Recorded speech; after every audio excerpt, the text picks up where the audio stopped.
Buenos días, estudiantes.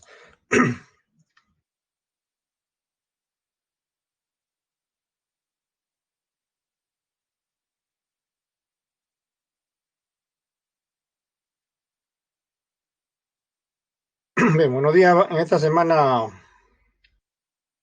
9 vamos a estudiar ahora los fluidos en equilibrio, en reposo, llamado también hidrostática, ¿no? Yo voy a compartir mi pantalla, como de costumbre,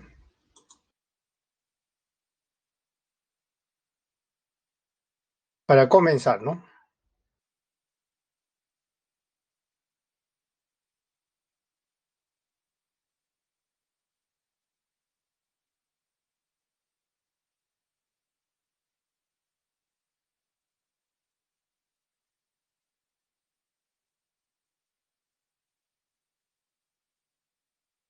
Bien, entonces, el tema de la semana 9 en física es hidrostática, que significa el estudio del equilibrio de fuerzas en los fluidos, o también el estudio de los fluidos en reposo, ¿no? Eso significa hidrostática. Los temas que vamos a tratar, ¿no?, son los siguientes.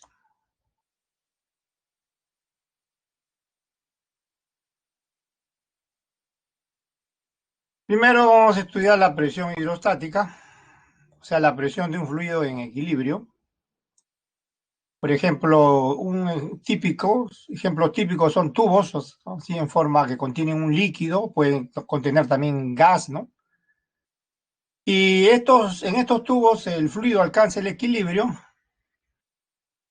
cuando cesa el movimiento. Por ejemplo, en el fluido que ven ahí, eh, inicialmente está moviéndose, ¿no? Ya, pero va a haber un momento en que van a quedar en reposo, o sea, se va a cumplir la igualdad de las presiones en ambos ramas, en ambos lados del tubo, ¿no?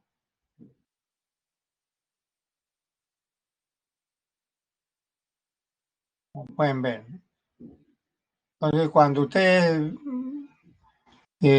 vean que se cumple la igualdad, o sea, las presiones son iguales, entonces se dice que el fluido está en equilibrio, ¿no? Esa es una situación que vamos a estudiar, ¿no?, al comienzo, ahorita, ¿no? Después de ello vamos a estudiar un principio de bastante aplicación, llamado principio de Pascal. Un ejemplo de principio de Pascal es la siguiente, ¿no? Por ejemplo, si usted tiene una jeringa y conectada a una esfera con huecos, ¿no? Cualquier presión que ustedes apliquen, adicional a la que hay, por supuesto, esa presión siempre se va a manifestar a través de todos los huecos con la misma intensidad, ¿no? O sea, si hay líquido que se inocula a la esfera, entonces la presión con que se ejerce el líquido sale por cada agujero de la esfera, ¿no? Eso es en esencia el principio de Pascal, ¿no?, que vamos a estudiar. Otro principio que vamos a estudiar es el principio de Arquímedes, ¿no? Que todo cuerpo sumergido en un fluido siempre experimenta una fuerza resultante hacia arriba llamada empuje o fuerza de flotación también se llama, que es igual al peso del fluido que desplaza. Por ejemplo, ahí a la derecha hay una báscula donde se puede medir el peso y una vasija donde se desaloja se desaloja una parte de fluido. Entonces, el peso de esa cantidad de fluido que se desplaza es igual al empuje experimentado o el empuje recibido o la fuerza de flotación que experimenta el cuerpo. Entonces, ese es el otro tema que vamos a estudiar. Pero todavía hay otros, ¿no?, se han agregado más. Estos eran los tres temas nada más, pero ahora se han agregado hasta hace un año atrás, un año y medio atrás. Ahora hay otros temas que se agregan, que son los siguientes, ¿no? Vamos a estudiar también la tensión superficial. Miren, los insectos pueden caminar sobre la superficie de un líquido, cualquier insecto, zancudo, cierto tipo de arañas, ¿no? Pueden caminar y no se hunden, no se hunden. Eso se debe a que en la superficie de un líquido, la superficie de un líquido, por ejemplo, ahí en la imagen, se comporta como una membrana elástica, ¿no? Una membrana elástica. Y produce esa fuerza, esa resistencia de ciertos objetos al hundimiento. Eso se llama tensión superficial, ¿no? Entonces, en la superficie de un líquido hay una siempre tensión superficial. No es que eh, cualquier objeto se hunda, no, no. Así, hay una tensión superficial. Lo que pasa es que a veces se desprecia, pero en el caso que ven ahí un insecto puede caminar libremente sobre una superficie. Otro tema relacionado con la tensión superficial se llama capilaridad o acción capilar, ¿no? Se manifiesta en los tubos, por ejemplo, en las plantas, en los capilares de las plantas, el mismo cabello que tenemos, ¿no? La savia en las plantas, por ejemplo, ¿no? O un tubo cualquiera, ¿no? Introducido, por ejemplo, abierto, por supuesto, ¿no? Sumergido en un líquido, por ejemplo. ¿Qué pasa en esos casos? Se ve que o bien el líquido asciende o a veces desciende, ¿no? Ese es un fenómeno llamado capilaridad relacionado con la tensión superficial y es el penúltimo tema que vamos a estudiar, ¿no? Y el último es este, ¿no? Viscosidad. Cada líquido, por ejemplo, siempre presenta una resistencia diferente, ¿no? No todos los líquidos presentan la misma resistencia al movimiento. Por ejemplo, la bola ahí que cae por acción de la gravedad, pero como los líquidos son diferentes, hay líquidos que presentan más resistencia. Por ejemplo, si fuera aceite, presenta más resistencia que el agua. Si fuera glicerina, presenta más resistencia y va retardando la velocidad, ¿eh? Inicial puede ser acelerado y después va volviéndose ya menor hasta inclusive volverse constante la velocidad. Eso se llama entonces viscosidad, ¿ya? Viscosidad. Entonces, esto es lo que vamos a estudiar. Voy a activar la pizarra para comenzar a estudiar, ¿no? Ahora sí, veamos el primer tema, o mejor dicho, debemos partir de conceptos básicos, ¿no? Debemos partir de conceptos básicos, como es de costumbre, para poder desarrollar los temas, ¿no? Los conceptos básicos son los siguientes para desarrollar este tema. Primer concepto es el de fluido en reposo. ¿Qué se entiende por fluido en reposo? Se entiende cualquier sustancia líquida o gaseosa, o sea, cualquier líquido o gas en estado de equilibrio tiene siempre la particularidad de adoptar la forma del recipiente que lo contiene. En cambio, un sólido, por ejemplo, un cubo de hielo, ustedes lo ponen en un vaso y no adopta la forma del vaso. En cambio, un líquido en una botella, en un vaso, adopta la forma del vaso. Un gas también dentro de un balón adopta la forma del balón. Es una propiedad de los líquidos y los gases. Se llama fluido. Además, cuando está en equilibrio, ejerce fuerzas perpendiculares sobre las paredes del recipiente que lo contiene. Por ejemplo, ahí tienen dos recipientes conectados, ¿no? O interconectados. Tienen un líquido, ¿no? Como pueden ver, cuando está en equilibrio, por supuesto, se nota clarito que se llena, está en equilibrio, que adoptan, miren, va adoptando la forma de los recipientes, ya sea rectos, inclinados, ¿no? Ahora, cuando está en equilibrio, por supuesto, siempre ocurre que las fuerzas que ejerce líquidos o el fluido sobre las paredes del recipiente que lo contiene, como pueden ver, son perpendiculares, ¿no? O sea, son las fuerzas normales que ya hemos venido estudiando desde la semana 5, ¿eh? Ejerce fuerzas perpendiculares, o sea, normales. Todas estas flechitas indican las normales en cada punto del recipiente. Eso es cuando está en equilibrio, en reposo, así como lo están viendo en estos momentos, ¿no? Al fluido, ¿no? ¿Ya? Entonces, así tiene que entenderse un fluido en reposo. En general, un fluido es cualquier sustancia líquida o gaseosa que tiene esa propiedad, vuelvo a repetir, de adoptar la forma del recipiente que lo contiene. Y con estado de equilibrio, las fuerzas son perpendiculares, o sea, normales. Pero, ¿qué pasa si el fluido está en movimiento? Que no no vamos a estudiar fluidos en movimiento, pues, entonces ya no se cumple el hecho de que las fuerzas sean perpendiculares, o sea, normales al recipiente, ya no se cumple eso. Pero eso no es el tema que vamos a estudiar. Así que continuemos con el siguiente concepto básico, que es el de presión. P mayúsculo va a denotar la presión. La presión es una cantidad escalar en realidad, no es un vector, ¿eh? Que indica la magnitud de una fuerza perpendicular, ¿no?, que actúa en la unidad de área.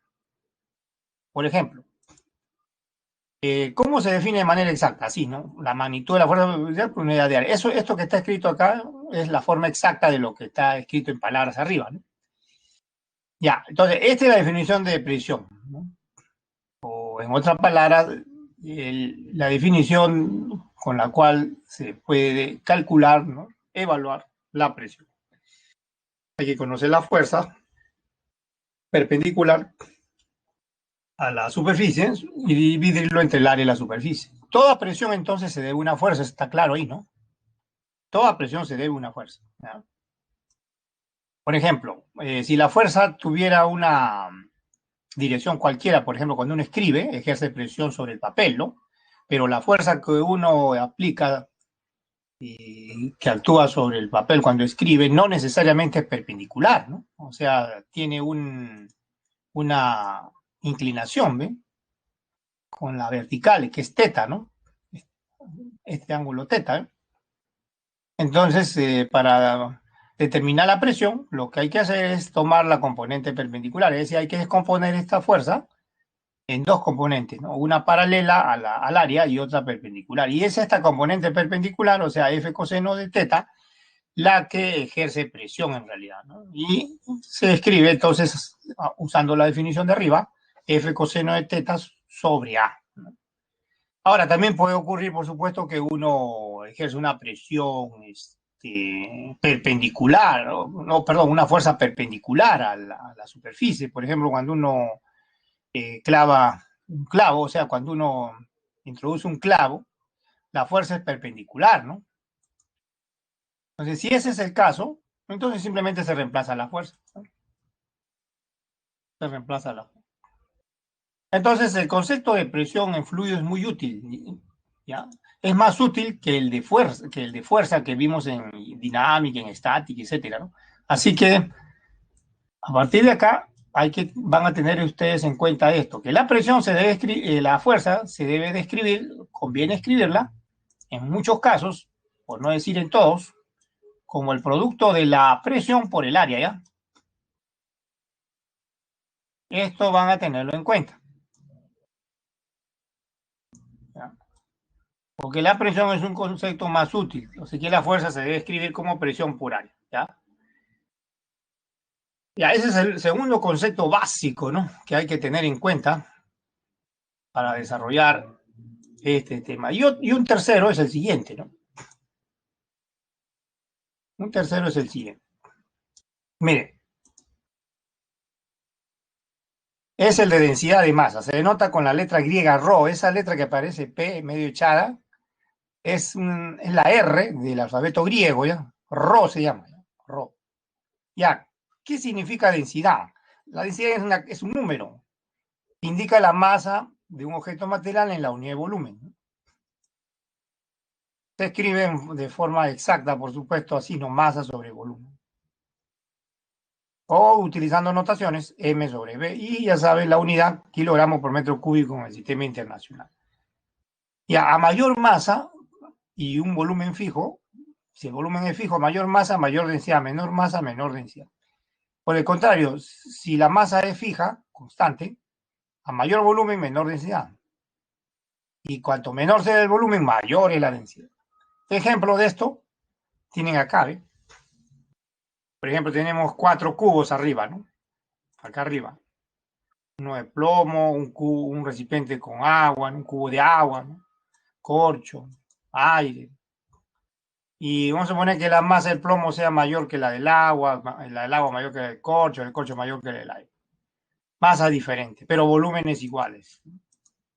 Entonces la pregunta es, ¿cuál tiene mayor densidad? El que tenga mayor masa. y en el plomo, porque el volumen es fijo. O sea, es directamente proporcional a la masa, la densidad. Ahora, por el contrario, abajo, miren, las masas son iguales, ¿no? Pero los volúmenes son diferentes. Por ejemplo, el volumen del plomo ahora es menor que el del mármol, el mármol es menor que la madera, de la madera es menor que el corcho. ¿Sí?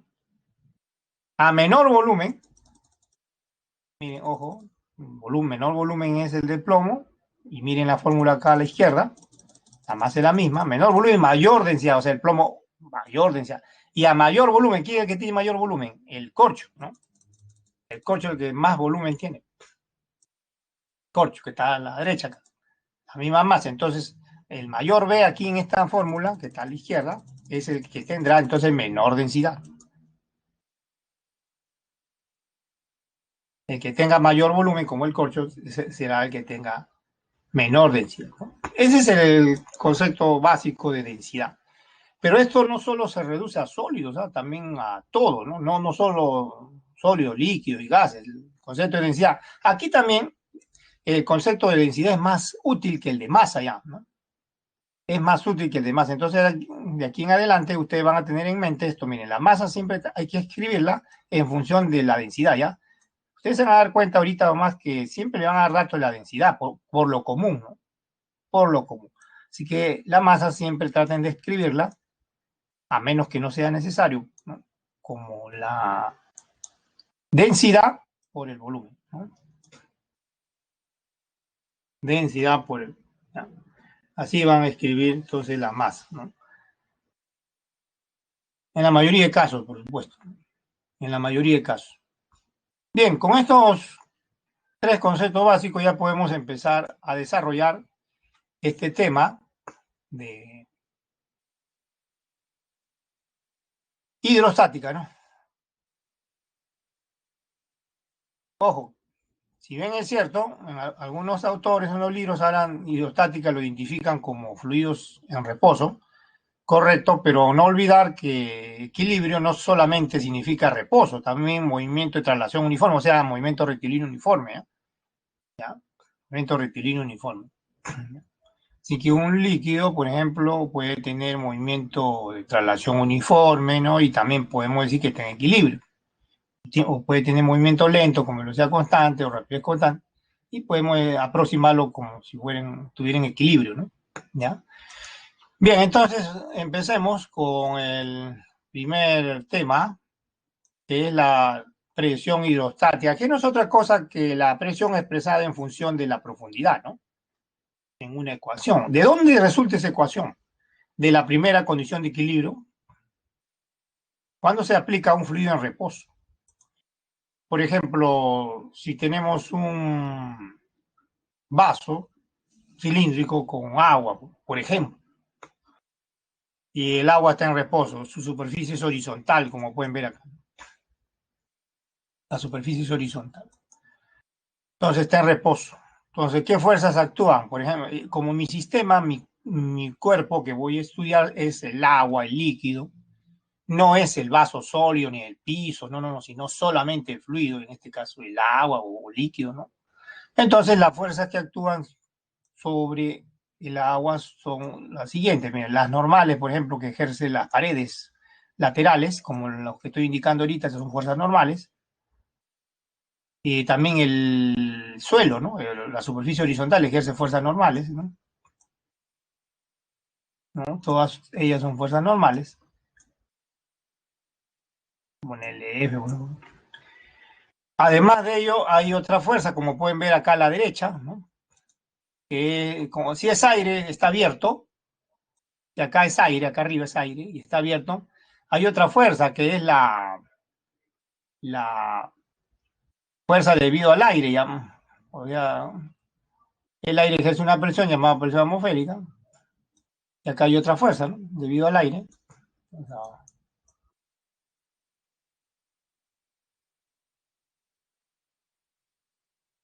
que es presión por área, ¿no?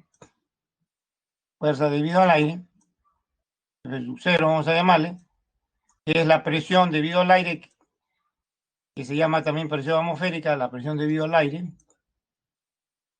Y esto está abierto la atmósfera, ¿no? El vaso, por el área, por supuesto, acá el área vamos a considerarla, podemos considerar esta área de la base, por ejemplo, o también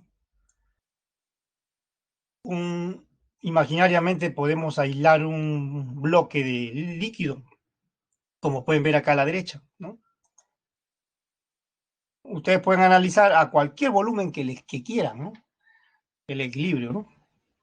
De fuerza, ya sea todo el líquido que está ahí, cuya área y la base es el área del cilindro, o también pueden imaginariamente extraer un volumen como el que ven acá a la derecha, ¿no? ¿Ven? Un volumen. Y también actúan fuerzas ahí, todas se equilibran, ¿no? La suma de las fuerzas hacia arriba, que es una sola, P por A, que es la fuerza que ejerce la base recipiente sobre este volumen, es igual a la suma de la fuerza hacia abajo, que es el peso de ese volumen que se ha aislado de líquido, más la presión, la fuerza debido al aire, ¿no? La fuerza debido al aire, que es la presión atmosférica, por el área, ¿no? Esta área, esta área puede ser la de un volumen, o también todo el volumen puede considerarse que está contenido ahí, y el área es la de la base del cilindro, ¿no? Cualquiera que sea el caso, cuando sumen las fuerzas y le igualan a cero y despejen la presión en el fondo, abajo, en el fondo, te va a salir esta. Vamos a llegar a esta ecuación llamada ecuación presión-profundidad. Esta ecuación nos dice que la presión varía linealmente con la profundidad, ¿eh?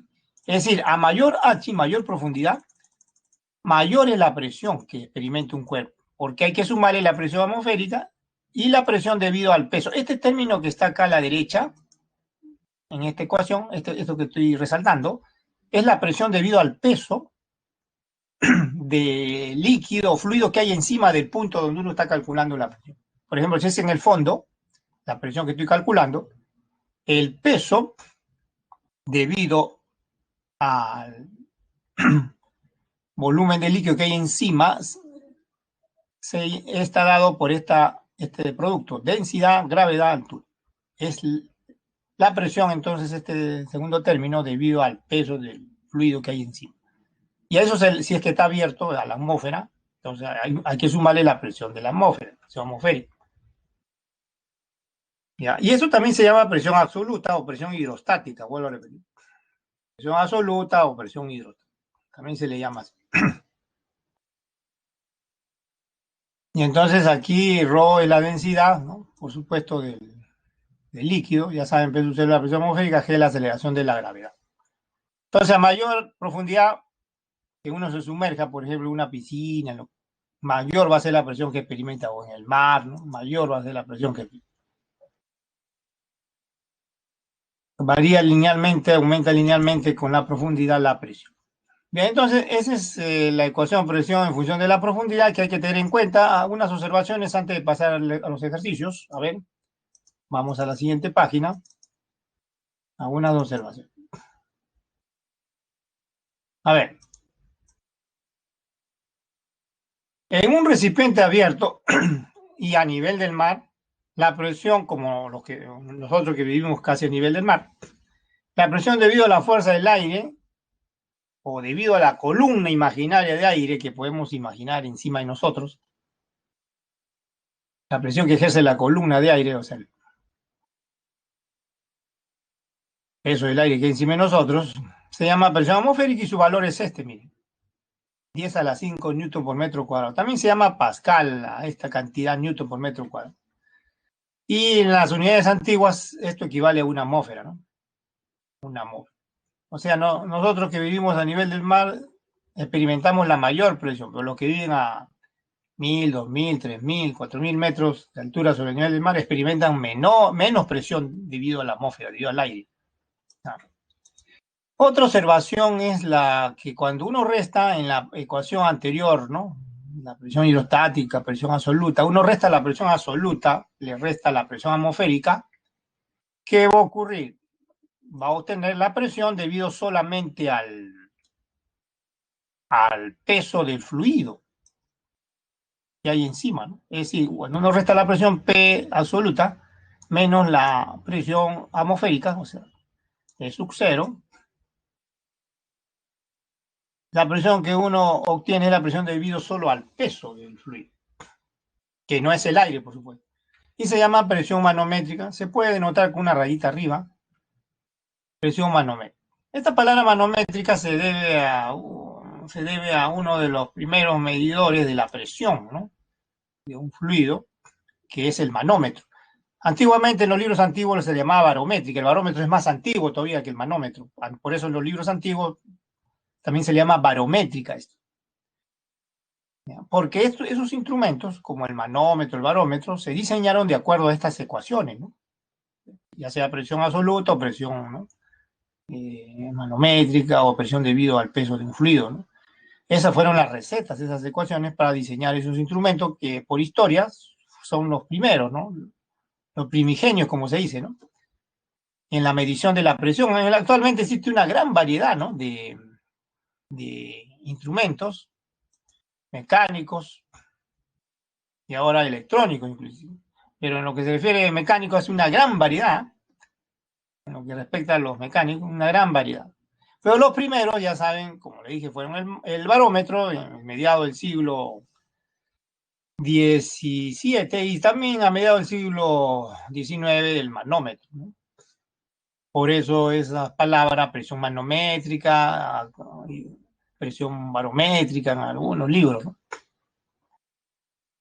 Podemos ver algunos, qué cosa es un manómetro, por ejemplo. Un manómetro es un tubo en forma de U que puede estar abierto en una rama o cerrado, ¿no? Si está abierto, puede medir, se le puede conectar a este dispositivo un recipiente cuya presión uno quiere, un fluido, ¿no?, en un recipiente cuya presión queremos determinar, por ejemplo, un gas, ¿no? Entonces, ¿qué hay que hacer? Hay que esperar que llegue al equilibrio el mercurio, comúnmente es mercurio, ¿no?, lo que hay acá en el tubo en forma de U, ¿no?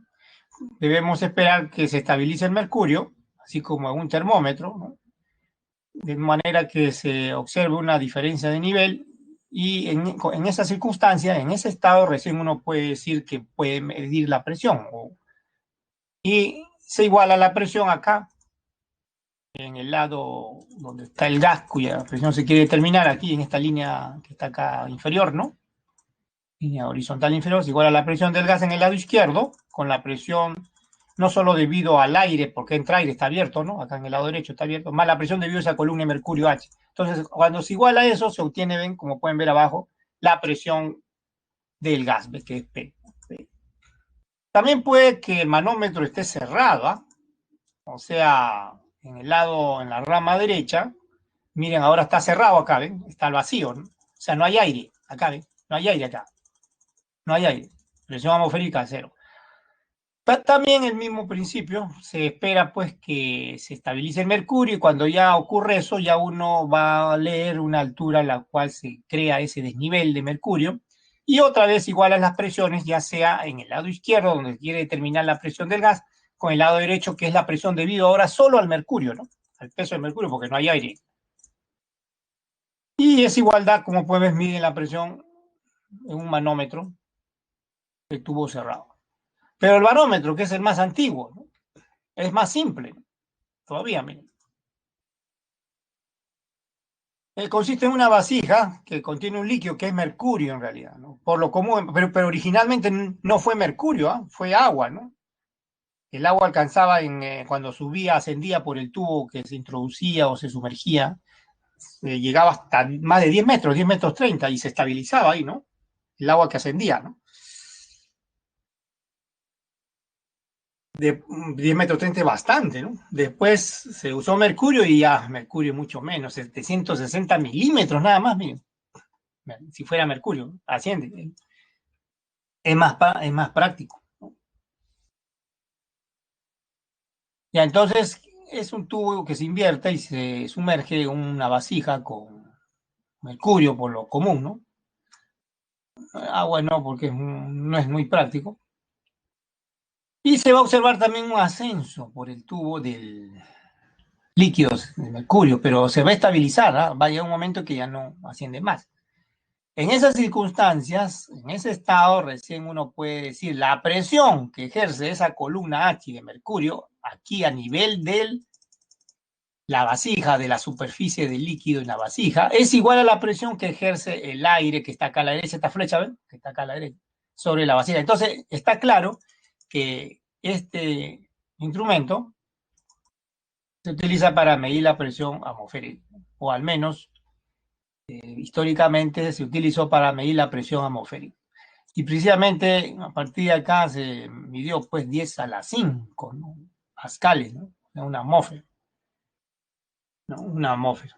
En ese entonces, los instrumentos clásicos de medición de la presión.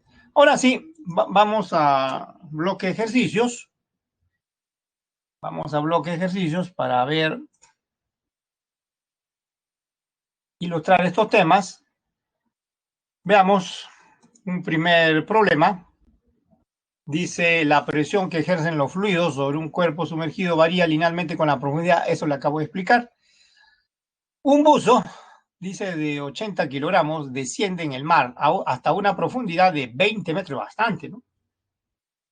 25 metros creo que es lo máximo que puede soportar un buzo, porque si no ya corre peligro. La presión es muy alta ya, ¿no? Indique la verdad o falsedad de las siguientes proposiciones. Veamos lo que narra el enunciado. Aire, agua, no es el mar, ¿no? Una profundidad H y un buzo, ¿no? Sumergido a esa profundidad, ¿no? Le están pidiendo que contesten proposiciones, ¿no?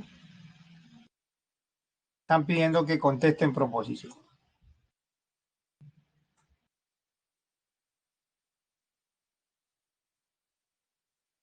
Primera proposición.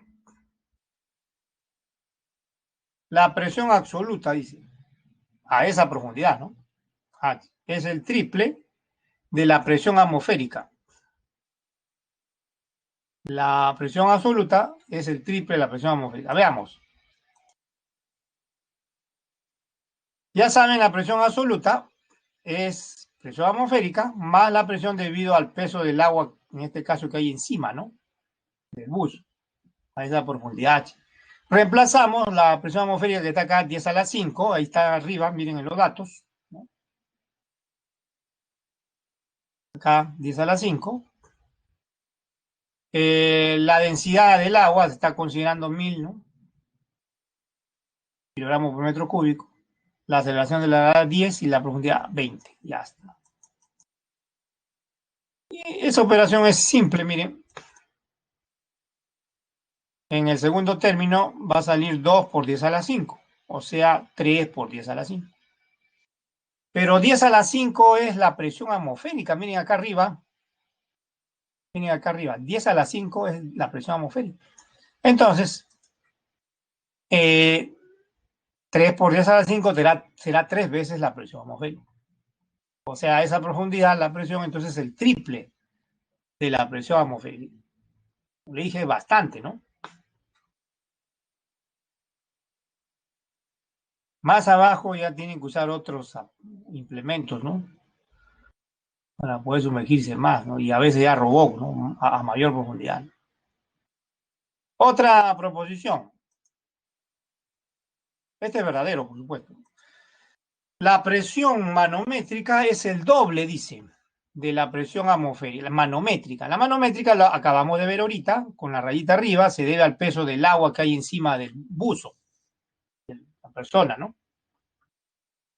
Densidad del agua, ahí lo tienen bien claro, miren, ¿no? La aceleración de la edad G y H la profundidad. 1000 la densidad del agua, G 10 metros por segundo, 20 la profundidad, y ya está. Le va a salir 2 por 10 a la 5, pero acá nuevamente 10 a la 5, no olvidar que es el valor de la presión atmosférica a nivel del mar, ¿no? 10 a la 5. Entonces, el resultado es 2 veces la presión atmosférica a nivel del mar. Verdadero también es. ¿Eh? Verdad. Verdadero.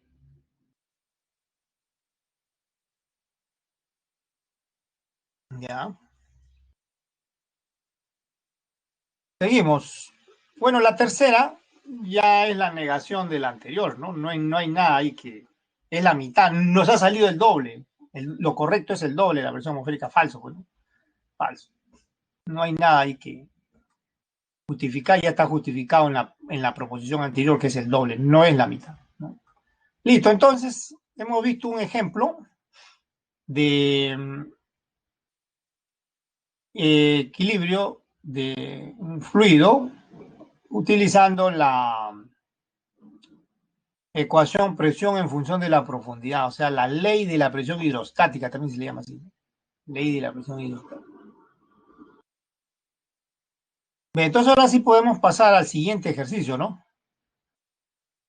Ya saben, entonces la respuesta es verdadero, verdadero, falso, ¿no? Ya podemos pasar al siguiente ejercicio, ¿no?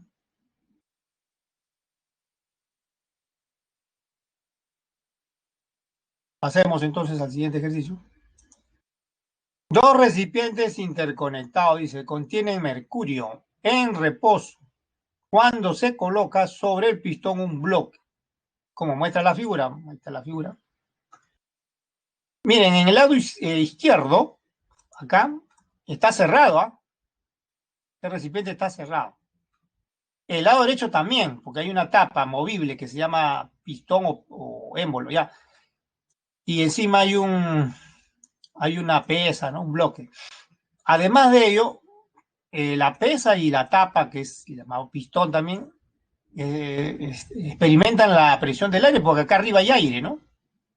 En cambio, aquí en la rama del lado derecho, izquierdo, está cerrado, no entra aire acá. No entra aire. En cambio, acá sí el aire ejerce una fuerza sobre el bloque y sobre la tapa, o sea, el pistón o émbolo, ¿no? Ya, esa es la diferencia. Ya. Ya, el peso total del pistón y el bloque, ojo, pistón y bloque, 200 newton, ya se está poniendo el peso total. El área transversal del pistón es 8 centímetros cuadrados y el desnivel entre el pistón, o sea, esta tapa de acá, ¿no? Y el punto X que está marcado acá en el lado izquierdo es H, 25 centímetros. Determine la presión en el punto X. Por supuesto, el líquido, el mercurio, está en reposo. Le dan la densidad de mercurio, ahí está ya, en kilogramos por metro cúbico. Ahí la pueden ver acá, como dato, 13,6 por 10 a la 3, ¿no?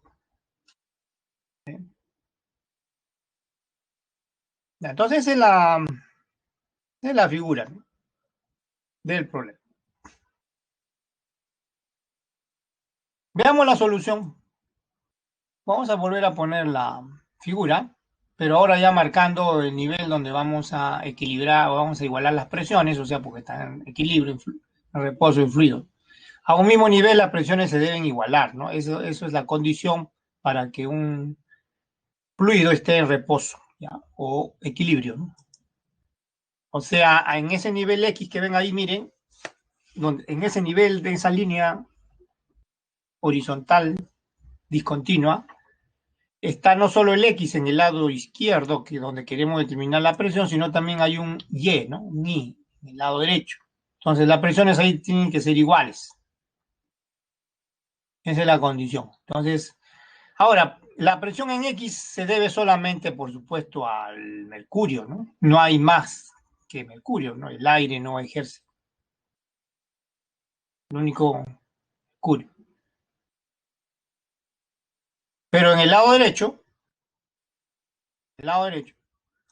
acá hay aire, ¿no? Hay una fuerza debido al aire, ¿eh? O sea, hay una presión atmosférica. Ah. Aparte de ello, vamos a indicarlo, el peso total de la pesa, o sea, del bloque y del pistón, ¿no?, que le dan de dato, W, ¿no? Aparte de eso, ¿no? Y acá hay otra presión en el punto Y también debido al peso de esta altura H de mercurio que hay encima del punto Y, ¿no? Acá encima del punto Y, aquí hay mercurio. Hay un volumen de mercurio, una masa de mercurio, una columna de mercurio. Y ejerce una presión también. Entonces, en el punto Y hay presión no solo de la columna de mercurio, también debido al peso del pistón. También hay una presión atmosférica, ¿no? Ya saben, la presión debido al peso del pistón es la fuerza, peso total, porque no solamente el pistón, perdón, el pistón y la pesa o el bloque, ¿no? Ejercen presión, ¿no? Tienen un peso total W, si eso se divide entre el área sobre la cual actúa esa fuerza total, y hay otra presión, ahí hay tres, ¿ven? Tres presiones ahí en el punto Y, se tienen que sumar en el punto Y tres presiones, y eso es lo que tenemos acá, ¿ven? A la derecha, ¿eh? Presión debido al aire, W sobre A, la presión debido al peso total bloque más pistón, ¿no? Y este tercer término es la presión debido al peso de esa columna de mercurio que hay encima, ¿no?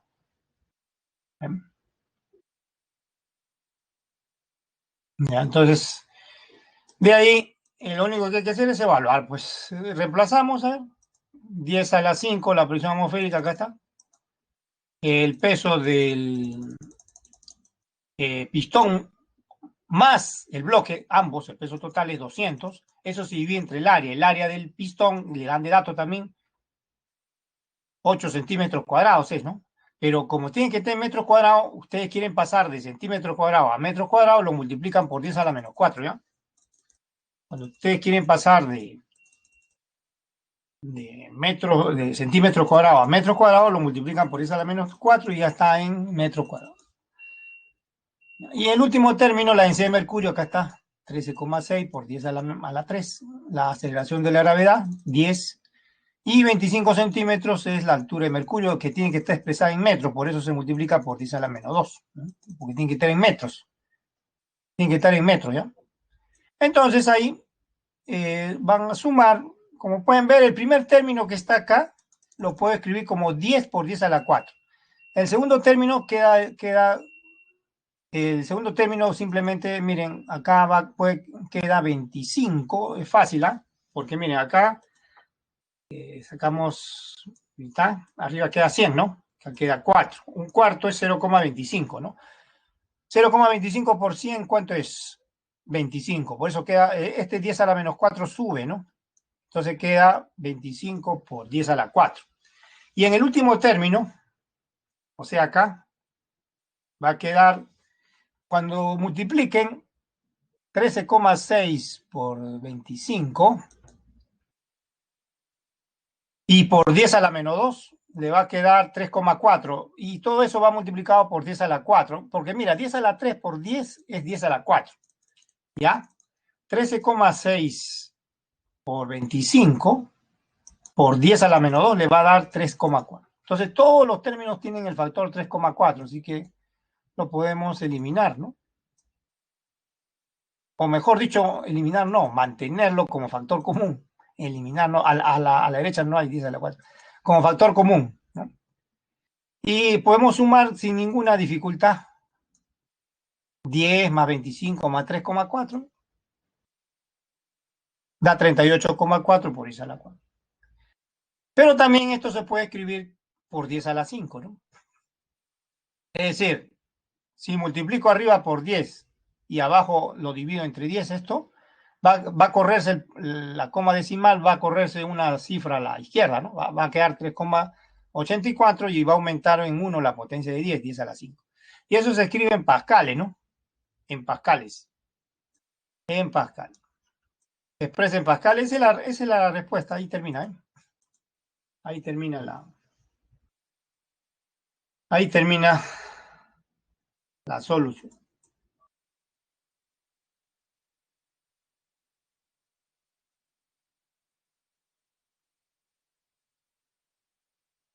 Esa es la respuesta.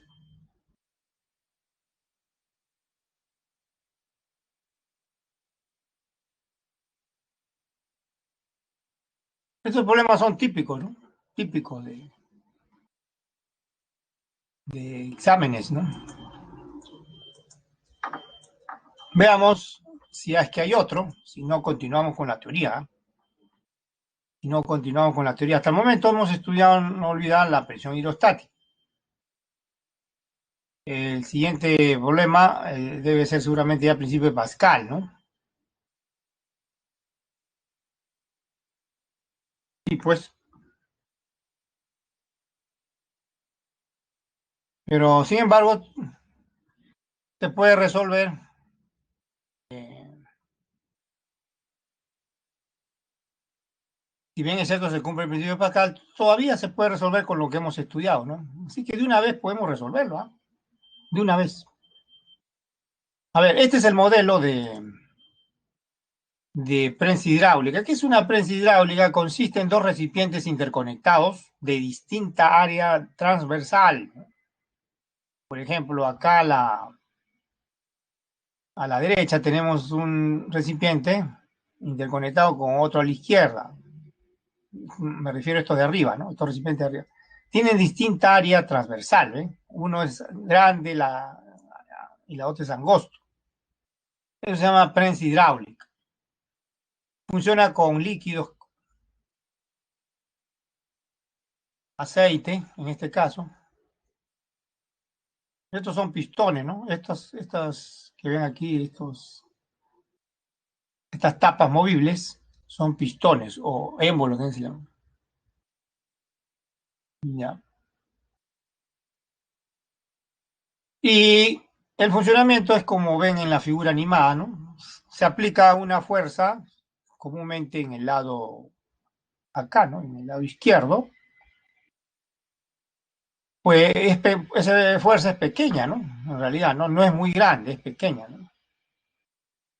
Pero esa fuerza, como vamos a ver ahorita en la teoría, todavía no hemos visto eso, va a ser suficiente para que en el lado derecho se pueda equilibrar el peso, ya que la fuerza se multiplica, ¿no? Una fuerza pequeña aplicada acá, miren, en el lado izquierdo, se multiplica y puede sostener un cuerpo. Eso es una prensa hidráulica. La razón es el principio de Pascal que vamos a estudiar a continuación, pero como este problema, si bien es cierto, aquí está presente el principio de Pascal, no vamos a aplicarlo explícitamente, el principio de Pascal, así como están escuchándome. Por eso estamos resolviéndolo antes de estudiar el principio de Pascal. No es necesario. Aquí actúa un principio que es el de Pascal. Vuelvo a repetir. Pero no vamos a utilizarlo de manera directa, sino simplemente el equilibrio de presiones. Eso es lo que vamos a usar acá, ¿no? La presión hidrostática. ¿Ya? Lo que se quiere entonces es aplicar una fuerza. Ojo, ya le dan las áreas. Miren, que 800 centímetros cuadrados es mucho mayor que 25, ¿no? Centímetros cuadrados. El pistón de la derecha es un área mucho mayor. Y el peso que aparece ahí dice 6.000 newton, de unos 600 kilogramos y más, colocado sobre un pistón grande. Listo. Ya. Entonces, cuando alcance el equilibrio, este sistema dice cuando se observa, cuando se mantiene o se observe una diferencia de nivel del aceite, ¿no? En los dos recipientes que están ahí, cuando se observa una diferencia de nivel de más o menos, de 8, dice, ¿no? De 8 metros, ahí se alcanza el equilibrio, dice el problema. Entonces veamos esa situación. Ahora, ¿cuál es la pregunta? La magnitud de la fuerza que se requiere aplicar en el émbolo pequeño, o sea, acá a la izquierda, ¿no? Para que se mantenga en equilibrio ya el aceite, ¿no? Ahí no está en equilibrio, ahí no está en equilibrio. Tenemos que llegar al equilibrio. Se expresan los pesos de los pistones, ¿ya? Ya veamos la situación entonces. Entonces, esta fuerza F debe ser la mínima para que alcance el sistema el equilibrio, es decir, para que quede estático, vamos a suponer, en reposo, el, el aceite. ¿Bien? El pistón a la derecha se ha corrido una altura h hacia abajo, ahí se ha creado un desnivel, miren. Se ha creado un desnivel acá, por acción de esta pequeña fuerza F. Pero esa pequeña fuerza F en realidad se multiplica, eso no es el caso ahorita analizar. Pero el hecho es que sobre el pistón que está acá a la derecha va, como esa fuerza pequeña F se va a multiplicar, va a sostener todo lo que está encima, ¿no? El peso del bloque, sobre todo, porque se desprecia el peso del pistón. Y entonces, esta es la situación de equilibrio, ¿eh? Esta es la situación de equilibrio. Esa es la situación de equilibrio. Con ese desnivel, ¿no? Entre los pistones.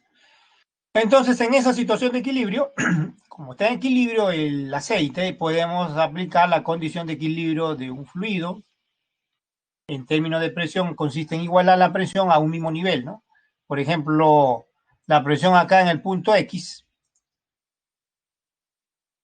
vamos a indicarlo, miren, en el lado izquierdo, la presión aquí en el lado izquierdo del punto X debe ser igual a la presión aquí en el lado derecho, en el punto Y, ¿no? A1 es el área del pistón pequeño, A2 es el área del pistón grande. Entonces, esa es la idea, ¿no? Así que pasemos a la solución.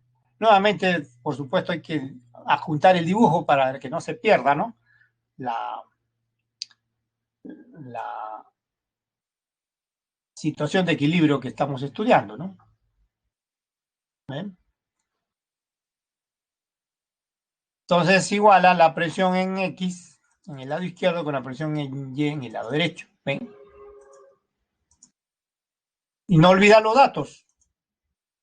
La diferencia de nivel o del desnivel es 8 metros, A sub 1 está en centímetros cuadrados, esta área de tensión transversal acá en el pistón, 25 centímetros cuadrados, del otro grande, 80 centímetros cuadrados. Y no olvidar que el peso de este bloque es 6.000, ¿no? Newton. Esos son los datos, ¿no? Esos son los datos. Ya, entonces la presión se iguala en el lado derecho, en el lado izquierdo. Presión en X igual a la presión en Y.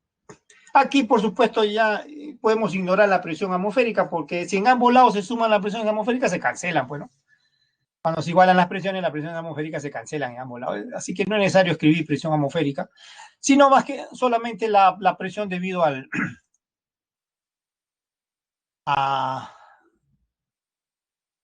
el peso en este caso, en el lado derecho.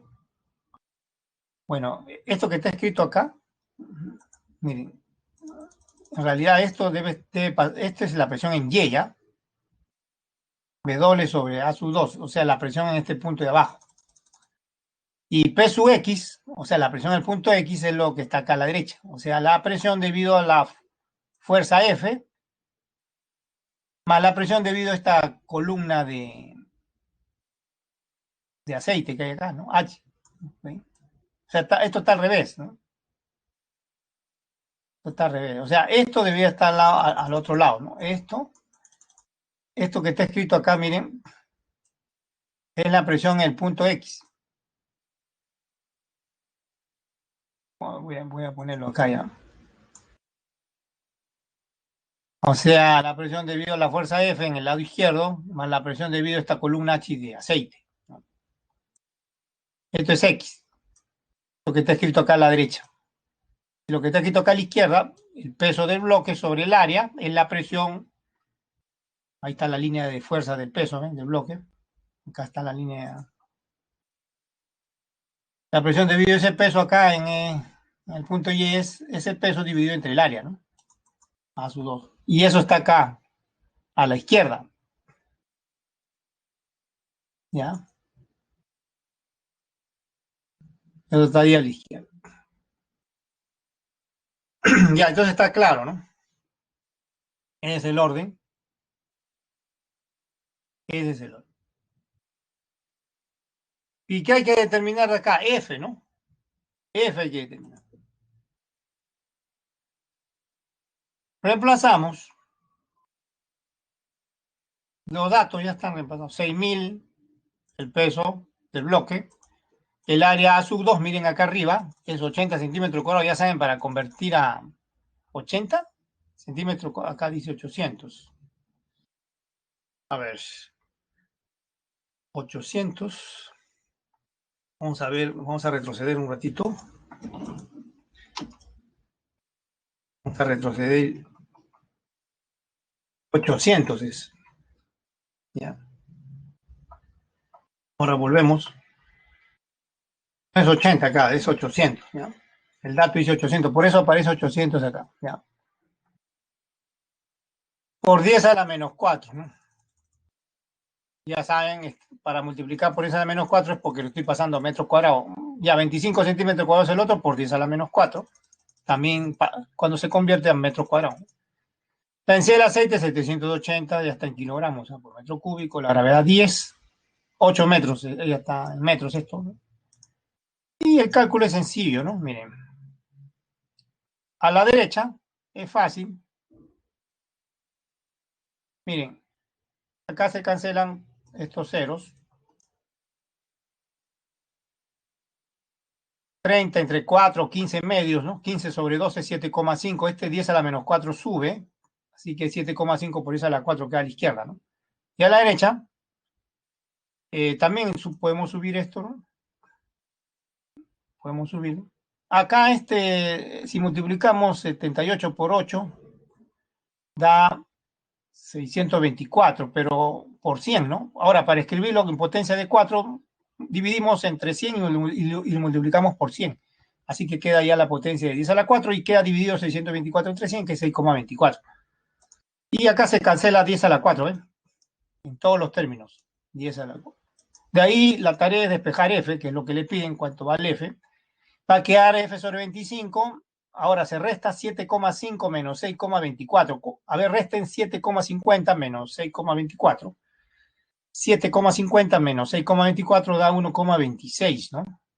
Ahora, y el último paso es multiplicar 1,26 por 25 y eso da 31,5. Y esa es la respuesta. Esa es la respuesta. Esa es la respuesta. Ahí termina el problema, ¿no? Qué problema bonito, ¿eh? Instructivo el problema. Bastante instructivo el problema. Está presente el principio de Pascal, por supuesto, pero no se aplica de manera directa, o sea, de manera indirecta, implícita en la práctica, ¿no? Pero como le están pidiendo una fuerza F, simplemente equilibrio de presiones, ¿no? Nada más, ¿no? Entonces ahora sí veamos el principio de Pascal, pues, ¿no? Veamos el principio de Pascal. Cómo se multiplica la fuerza. Miren esa fuerza F, ¿cuánto nos ha salido? ¿Ah? 31,5 newton. Y puede sostener el equilibrio, ese bloque de cuánto. O sea, esa fuerza se va multiplicando hasta el otro lado, hasta que llega a equilibrar a ese bloque, que el peso del bloque es 6.000, miren, 6.000 newton. O sea, con una fuerza de apenas 31,5 newton, se puede equilibrar a un bloque bien pesado de 6.000 newton. Y eso constituye un principio, vuelvo a repetir, llamado principio de Pascal, ¿no? Que vamos a estudiar ahora sí a continuación, ¿no? Así que vamos a la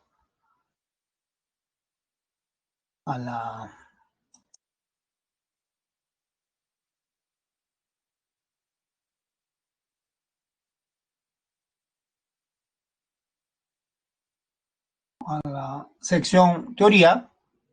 Retornamos a la teoría entonces. Aquí nos habíamos quedado, ¿se acuerdan?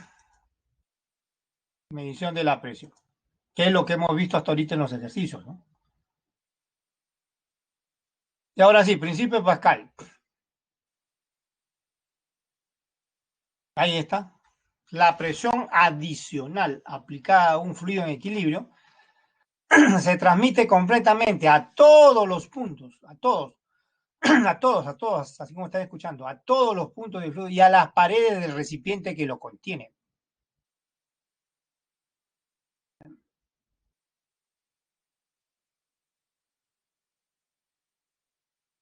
Este es el mismo ejemplo del comienzo de la imagen animada, ¿se acuerdan al comienzo? Que si se aplica una presión, ¿no?, adicional, como esta que está acá, ¿no?, a este émbolo, a este pistón, de un recipiente que contiene agujeros, o sea, no es una jeringa, ¿no?, que sea esto una jeringa y que se le infiltre el líquido, y como tiene agujeros ese recipiente, entonces esa presión adicional, con esa presión adicional va a salir el líquido a través de estos agujeros. Eso significa que se transmite, ¿no?, completamente, ¿eh?, y en todas direcciones, porque, ojo, puede ser cualquier dirección. Se transmite completamente esa presión adicional, entonces, ¿no? Pero este no es el único ejemplo, ¿ah? También hay otros ejemplos. Por ejemplo, veamos otro ejemplo. A ver, un gas contenido en un cilindro, un balón, un recipiente. Encerrado, ¿no? Encerrado. Se aplica una presión adicional acá. Como el gas es mucho más compresible que un líquido, es decir, fácilmente se perturba, su volumen cambia fácilmente y se perturba fácilmente. Entonces hay que esperar un rato a que el gas vuelva a su estado de equilibrio. Una vez que llega nuevamente el gas a su estado de equilibrio y se mide la presión en cualquier punto que se mida, la pared, en el centro, en el fondo, ¿no?, la presión se va a ver incrementada en el mismo valor adicional que se ha aplicado, ¿eh? Por eso todos los puntos como A, B y C, las presiones en los puntos A, B y C aparecen incrementadas en la misma cantidad, ¿ves? Delta de P, en la misma cantidad. ¿Ya? Ya, ese es el significado del principio de Pascal, ¿no? Una aplicación de este principio es básico, la aplicación es la prensa hidráulica, que es lo que han visto ahorita en el ejercicio, ¿se acuerdan? Es lo que han visto en el ejercicio. Veamos lo que es una prensa hidráulica.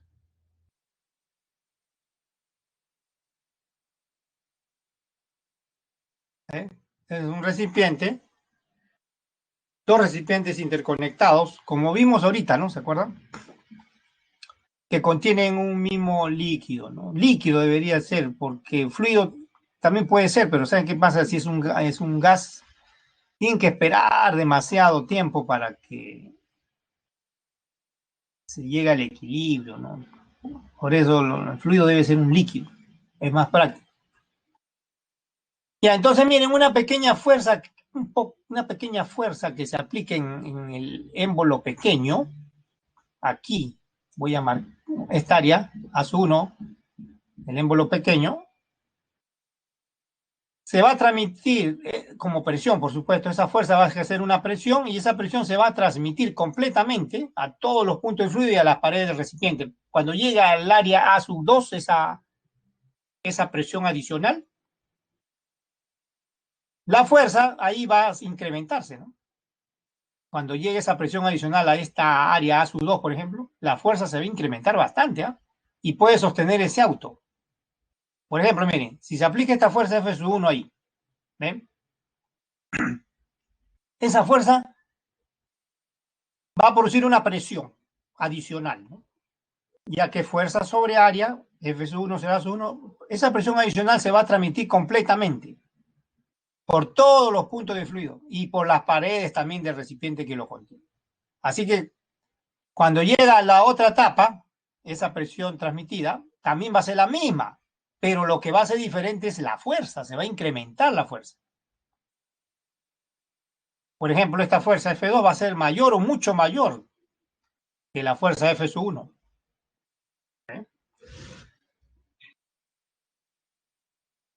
Y se puede equilibrar el auto que ven ahí. Entonces tiene que quedar claro que el principio de Pascal dice de que esa presión que se aplicó acá al lado de izquierdo, peso 1, que es fuerza sobre área, es la misma en el otro lado, en la otro émbolo, en el otro pistón. Fuerza sobre área sub 2. La presión es la misma, pero la fuerza es diferente. La fuerza acá F sub 2 va a ser mayor, mucho mayor, pero la presión es la misma, ¿ven? Entonces acá, ¿qué se sigue? Que al dividir fuerza sobre, porque es la misma la presión, ¿no? Que se ha transmitido, y despejo la fuerza F sub 2, miren, cuando despejo la fuerza F sub 2, queda la razón de las áreas, el área grande es dividido entre el área pequeña. Y eso nos dice pues que la fuerza F sub 2 es mucho mayor que la fuerza F sub 1, o sea, se multiplica. Es la gata hidráulica, ¿no? Miren, ahí está la gata hidráulica, también se le llama así. Una pequeña fuerza ahí, es como una máquina simple, es una palanca, pues, ¿no? Una máquina simple, una palanca. Incrementa la fuerza bastante, ¿no? De manera que puede sostener un auto, ¿ven? La fuerza se multiplica entonces. Este símbolo que aparece acá, esta que ven acá, se lee mucho mayor, ¿ya?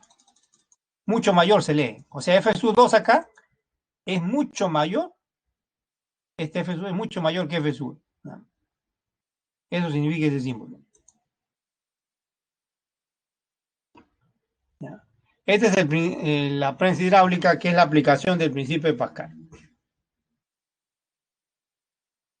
¿Ven?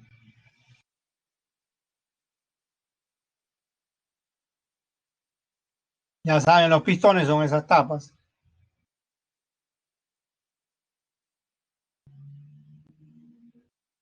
Esto, cuando es así, la aplicación se entiende mejor, ¿no? Que cuando es en una pizarra física, ¿no? Una pizarra estática, ¿no? Se entiende mejor.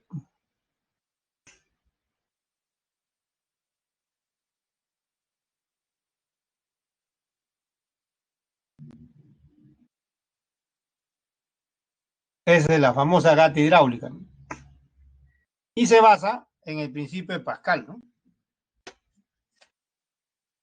De gran aplicación práctica, industria automotriz, ¿no?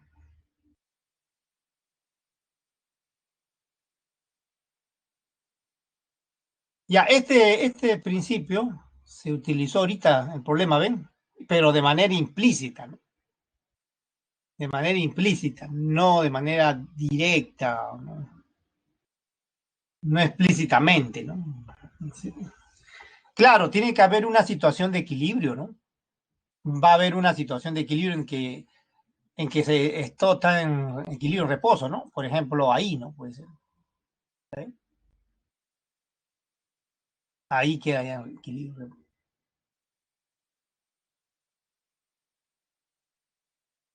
Esta fuerza, por supuesto, va a sostener la línea de acción, ¿no?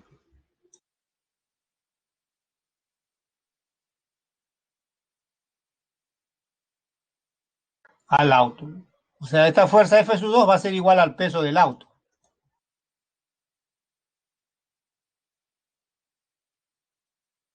¿Eh? Esa fuerza en equilibrio, así donde está ya en estado de equilibrio, en reposo, esa fuerza es casi igual al peso del auto. ¿Por qué digo casi igual? Porque hay que tomar en cuenta también el peso del émbolo, ¿no? A menos que se desprecie, ¿no? Idealmente debería ser igual, pero casi igual, podemos decir, ¿no? O equilibra, se puede decir. Esa fuerza F sub equilibra, listo, al peso del auto y al peso de lo que hay encima, el émbolo, la plataforma que ven ahí, ¿no? Ya, eso es lo que hemos visto ahorita en el problema, ¿se acuerdan? Que hemos resuelto, se ha resuelto, ya, eso, pero implícitamente, ¿no? Principio de Pascal, ¿no? Ahora ya saben, ¿ven? Ahora ya lo saben.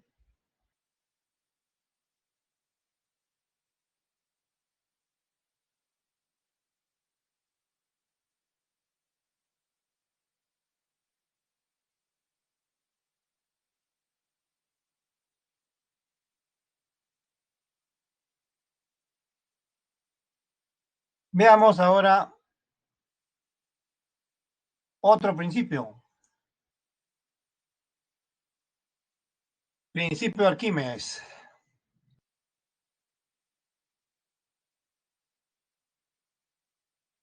¿Cuál es el enunciado? Todo cuerpo, sumergido totalmente o parcialmente en un fluido, experimenta una fuerza vertical hacia arriba, o sea, fuerza resultante, ¿ya? Se llama empuje esa fuerza resultante vertical hacia arriba. También fuerza de flotación se llama. ¿Ya? Fuerza de flotación, fuerza de empuje, fuerza ascensional también le llaman, ¿no? Fuerza ascensional. Fuerza ascensional, fuerza de flotación, empuje, significa una fuerza resultante vertical hacia arriba. ¿Ya? Y de igual magnitud que el peso del volumen del fluido que desplaza. Bien, por supuesto, esto también tiene que ilustrarse con ejemplos, ¿no? Con ejemplo, veamos, supongamos que tenemos un recipiente con un líquido nada más. ¿Ya? No hay volumen desplazado. Cuando se sumerge un cuerpo ahí, ¿qué se va a observar? Un volumen desplazado. ¿Sí? Se va a observar un volumen desplazado.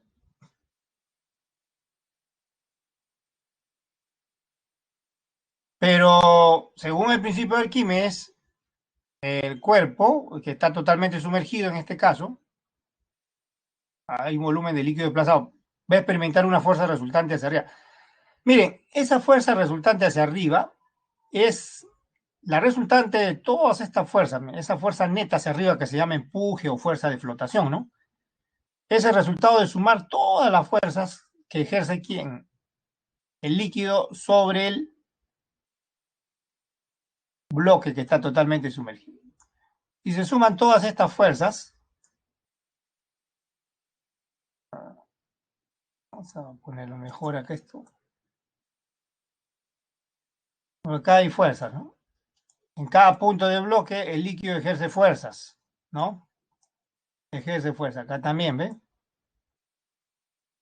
Fuerzas. Si ustedes suman todas ellas, ¿ven? Le va a dar una fuerza resultante hacia arriba, llamada empuje. El empuje entonces es la fuerza resultante que ejerce el fluido, en este caso el líquido, sobre el cuerpo sumergido, ¿no? Totalmente en este ejemplo. Pero también puede estar parcialmente, ¿ah? Puede estar parcialmente, mire. En este caso, sigue experimentando un empuje, pero ya menor, ¿no? Porque está parcialmente sumergido. Y también observen, el volumen desplazado es menor, miren. Si ustedes comparan con el otro, la figura del centro, con esta otra, el volumen de fluido desplazado es menor, ¿no? Es menor.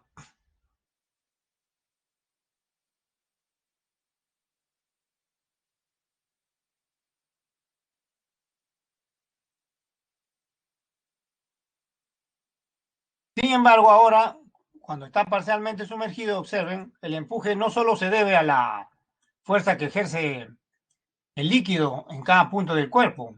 O sea, el empuje no solo es la fuerza resultante debido a la fuerza que ejerce el líquido en cada punto del cuerpo, ¿no?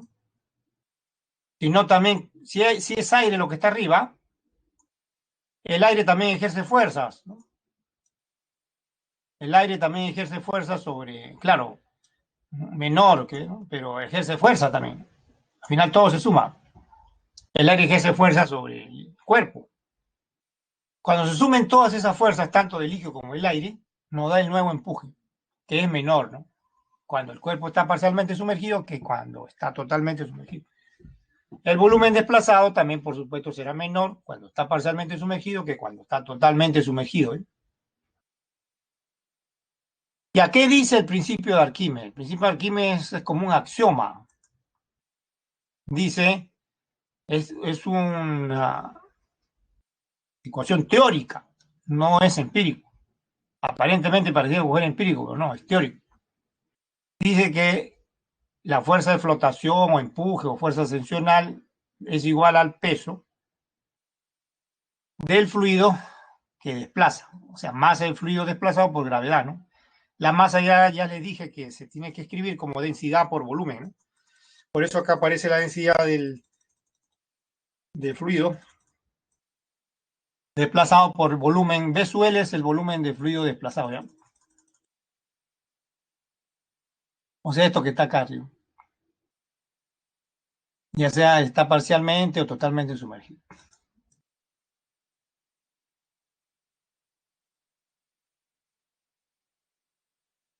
Observaciones importantes acá. Observaciones importantes. Miren, si el cuerpo está completamente sumergido, se cumple que el volumen de líquido que desplaza es igual al volumen del cuerpo. Es decir, ustedes pueden calcular el volumen de cualquier cuerpo, sumergiéndolo totalmente en un recipiente, por ejemplo, con agua, pueden, el volumen que ocupa su mano, el volumen de su dedo, de su cabeza, pueden sumergirla totalmente, basta medir el volumen desplazado para que sea igual al volumen del cuerpo. Ese es cuando está totalmente sumergido, pero ¿qué pasa si está parcialmente sumergido? Como el caso de la figura que vimos también ahorita, ¿no? Ya no es así, ya, ¿no? O sea, hay una fracción nada más, el volumen que va a desplazar va a ser menor, como le dije ahorita, ¿no? B', ¿no? ¿Por qué menor? Porque va a ser una fracción del volumen del cuerpo. ¿Qué fracción? Una fracción del volumen del cuerpo que está sumergida, ¿no? Por ejemplo, si un cuerpo está sumergido las 3/4 partes de su volumen, entonces la fracción es 3/4. Si está sumergido la mitad de su volumen en un cuerpo, esa fracción que está del volumen del cuerpo que está sumergido vale 1/2, ¿no? A eso se refiere, ¿ya? Ya estas dos observaciones son claves, ¿ah? En la resolución de problemas, ¿ah? Ustedes tienen que distinguir en los problemas, ustedes se van a dar cuenta que le van a decir el cuerpo está parcialmente sumergido o totalmente sumergido, pero ya saben, ¿ah? Esto van a tenerlo en cuenta en la resolución de problemas, ¿ya? Mucho ojo acá, ¿ya? Mucho ojo. Se van a presentar estas dos situaciones, ¿ya? Estas dos situaciones se le puede presentar. Ahorita vamos a ver, ¿ya? Ahorita vamos a ver. Cualquiera de estas situaciones se le puede presentar. Ahorita vamos a ver. O inclusive las dos mismas, ¿no? La misma vez. Da mucho ojo. Como le dije, el empuje descrito por el principio de Arquímedes es como un axioma, ¿no? No necesita demostración, pero sin embargo se ha comprobado empíricamente, por supuesto. Es una ecuación teórica. Quizás la primera ecuación teórica, o una de las primeras ecuaciones teóricas, porque dice que la de Pitágoras fue la primera, ¿no? La frecuencia de las cuerdas, ¿no? Cuando vibran, la frecuencia de vibración de las cuerdas, pero bueno, una de las primeras ecuaciones teóricas que fue comprobada empíricamente fue el principio de Arquímedes, ¿no? En el laboratorio, entonces, la comprobación se realiza midiendo, por supuesto, el empuje, o sea, la fuerza de flotación. ¿Cómo? Utilizamos un dinamómetro, que es una balanza de resortes que mide fuerzas, ¿no? Como el peso de un bloque que se suspende. Cuando uno mide el peso de un cuerpo en el aire, también se llama peso real, ¿no? Es donde vivimos nosotros, ¿no? Nosotros vivimos en un fluido que es el aire. Ya, entonces basta suspender el bloque del dinamómetro para que uno diga, ya, leo ahí, leo el número acá. Ah, ya, ese es el peso, digo, ese es el peso del bloque en el aire, ¿eh? Y todavía no ha sido sumergido, ¿no? En el líquido, ¿ya? Ya, eso se hace en laboratorio. Por ejemplo, ahora lo voy a sumergir y voy otra vez, voy a medir con el mismo dinamómetro el peso ya del cuerpo sumergido, ¿ya? Ahí está. Ahí está, ¿eh? Lógico, va a haber un desplazamiento del volumen acá, ¿no? Como pueden ver acá abajo, desplazamiento. Pero ahora el peso ya no va a ser el mismo, va a ser menor, o sea, va a haber un peso aparente, menor, aunque ahí parece que fuera mayor, pero va a ser menor. Entonces, cuando ustedes resten el peso real, que es en el aire, menos el peso aparente, o sea, que es menor, ¿no? Líquido, eso va a determinar el empuje y se va a verificar el principio de Arquímedes, ¿no? Y este es el empuje que utiliza el principio de Arquímedes. Cuando ustedes miden esta diferencia o sea, el empuje, o sea, esta diferencia de pesos, se comprueba el principio de Arquímedes. Entonces, esa pérdida aparente de peso que experimenta el cuerpo es el empuje. Bueno, el cero vamos a suponer que esté acá, pues, para que lo noten. El cero vamos a suponer que sea este. Como hay un resorte, el resorte se comprime más acá cuando se mide en el aire el peso. En cambio, acá el cero se corre menos. Este es el cero. Acá está el cero también, ¿no? Pero acá, como pueden ver, el resorte se comprime menos, ¿no? Acá se comprime más el resorte. Entonces, da la impresión que pesa menos, pues da peso aparente, pero eso se debe al empuje. Hay una pérdida aparente de peso.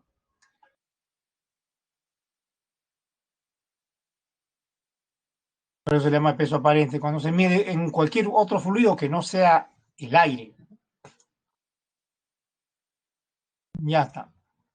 Esa es la medida del empuje. Ahora sí, ya podemos pasar a los problemas de principio de Arquímedes. Ven, mucho ojo con esto, ¿ya? Estas observaciones, y semana a semana le estoy siempre haciendo esas indicaciones,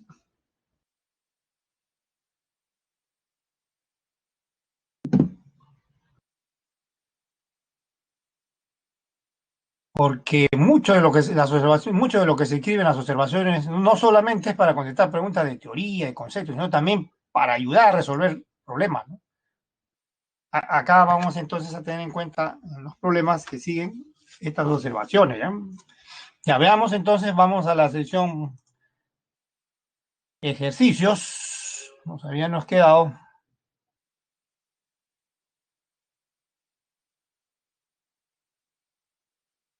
en el problema número 4. Dice, en un laboratorio de física se observa que un bloque que flota en un recipiente.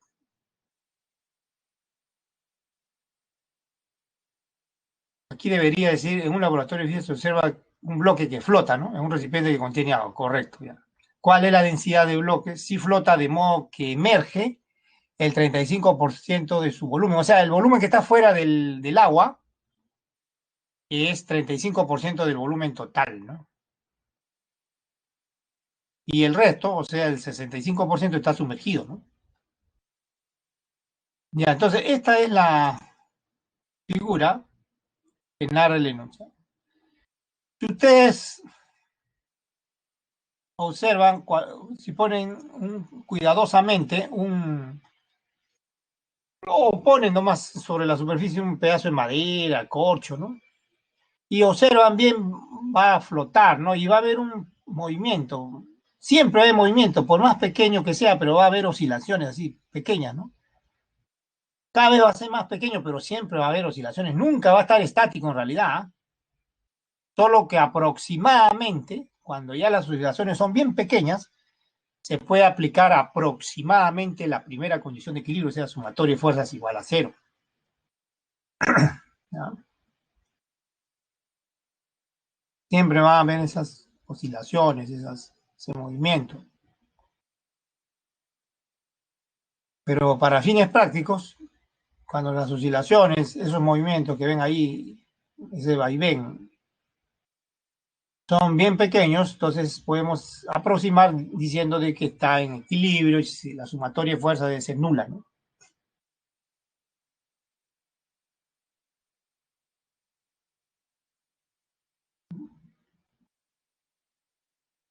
Y a esa situación vamos a ver, ¿no? Pues acá, vamos a suponer que ya, si bien es cierto, sabemos que está oscilando, pero es bien pequeña, ¿no? Las oscilaciones lo podemos imaginar como si fuera en reposo, pero nunca va a estar en reposo absoluto, ¿no? Ya saben, arriba es aire, abajo es agua.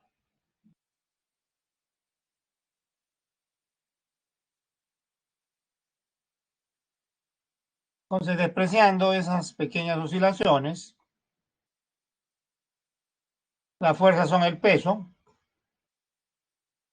y el empuje, o fuerza de flotación, el empuje.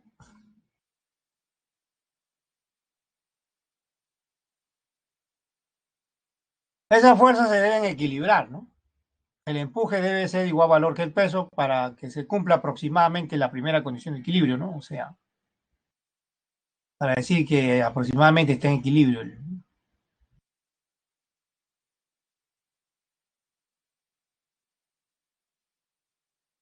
Entonces, ¿qué hay que hacer? Hay que igualarlas. Hay que igualar. Y pasemos a la siguiente página y vamos a igualar primera condición de equilibrio el empuje con el peso que han visto ahorita. Ya saben, la masa del bloque es conveniente escribirla como densidad por volumen, ¿ya?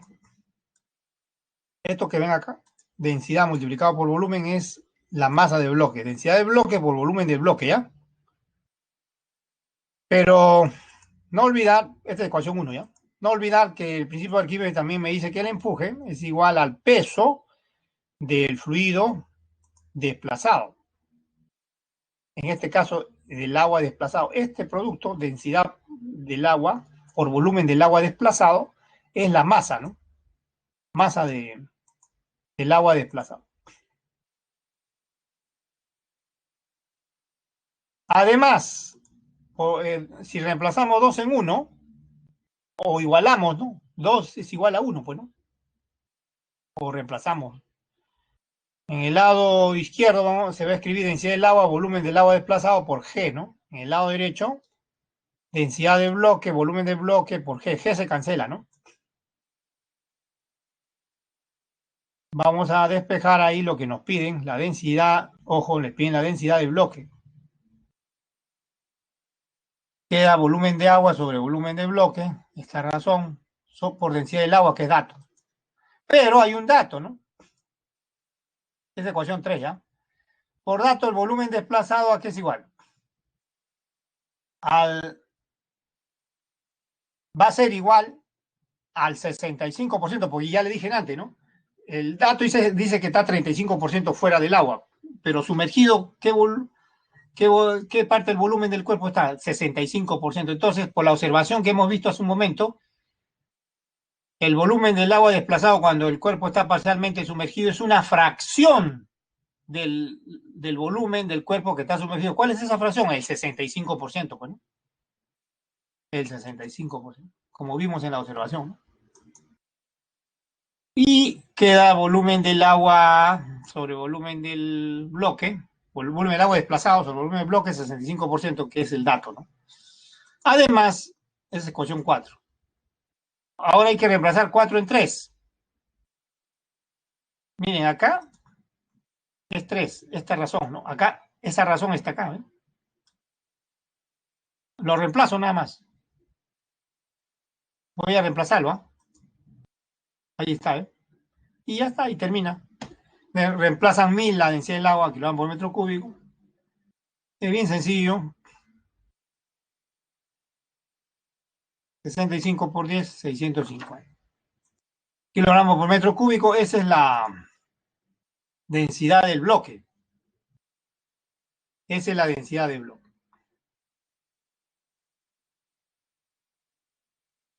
Esa es la densidad del bloque.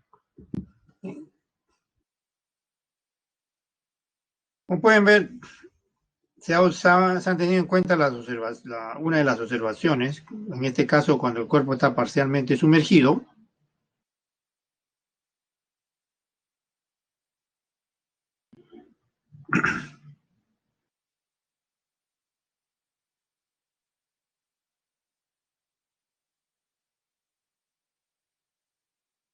Para resolver el problema. Pasemos a otro problema típico. Se ha presentado este problema en múltiples ocasiones, ¿no? Pasemos a otro ejercicio. A ver. 5. El peso de un cilindro sólido en el aire esta es otra observación, la medida del empuje, ¿no? El peso de un cilindro sólido en el aire dice que es 0,67 newton. Si el peso del cilindro completamente sumergido en un líquido es 0,40. Está de rojo ahí porque hay un error de digitación ahí en el original, ¿no? En el original hay un error de digitación. Debe decir 0,42 o 42 gramos, creo que dice ahí, ¿no? Masas, debe decir peso, ¿no? Pero este segundo dato sobre la masa, el peso, tiene que ser 0,42 ya en Newton, ¿no? En Newton, ¿no? Aquí le piden la densidad de líquido, ¿no? La densidad del cilindro le dan 1700 kilogramos por metro cúbico. Bien, entonces está cantado que hay que aplicar la observación que le dije, la medida del empuje, ¿no? Miren, con esos datos que tienen ahí del peso del cilindro en el aire, que es el peso real, y la densidad del cilindro, pueden determinar por la fórmula de la densidad igual masa sobre volumen, ¿no? Pueden determinar el volumen del cilindro, ¿no? Que es masa sobre densidad, ¿no? Densidad es masa sobre volumen es masa sobre densidad, ¿no? Pero la masa es peso sobre gravedad, ¿no? Porque peso es masa por gravedad, ¿no? ¿Peso dónde? En el aire, pues, ¿no? Dividido entre la gravedad. El peso en el aire, ahí está, ¿no? 0,67. Eso lo divido entre 10, da 0,067, ¿no? Si se divide entre 10, que es la gravedad, 0,067, pero 0,067 se puede escribir como 67 por 10 a la menos 3, ¿no? Y abajo sí se escribe 2700, ¿no? Ahora, estos dos ceros que están acá abajo, lo suben, ¿no? O sea, este 10 al cuadrado lo suben. El numerador va a quedar 10 a la menos 5, ¿no? Porque pasa con signo negativo el exponente. 10 a la menos 3 por 10 a la menos 2, 10 a la menos 5. Ahora, si dividen 67 entre 27 a dos cifras decimales es 2,48, que se puede aproximar a 2,5. Este símbolo, ya les he dicho, significa aproximadamente, ¿ya? Este símbolo. 2,5 por 10 a la menos 5 metros cúbicos, ¿ya? Ya, ese es el volumen del cilindro. Ahora, teniendo en cuenta la tercera observación que vimos en la teoría, la medida del empuje es la diferencia entre el peso real en el aire del cilindro menos el peso del cilindro en el líquido, ¿no? En el líquido que no conocemos su densidad, ¿no? Ya, restamos nada más, pues, ¿no? A ver, arriba están los datos, 0,67 menos 0,42. Eso da 0,25. Ahora aplicamos el principio de Arquímedes. Ese mismo empuje por el principio de Arquímedes debe ser igual a ¿qué? Densidad de líquido desplazado, o líquido simplemente. Este V sub L es volumen de líquido desplazado, ¿no? Por gravedad. Ese es el empuje. Pero no olvidar, el cuerpo está totalmente sumergido, miren, ¿ah? Completamente sumergido. Además, entonces debemos escribir, como está totalmente sumergido, el volumen del líquido desplazado debe ser igual al volumen del cuerpo. Esa era la observación, ¿se acuerdan hace un rato? Cuando el cuerpo esté completamente sumergido. El volumen del líquido desplazado es igual al volumen del cuerpo. Entonces, el empuje, en la ley de Arquímedes, que está acá, ¿no?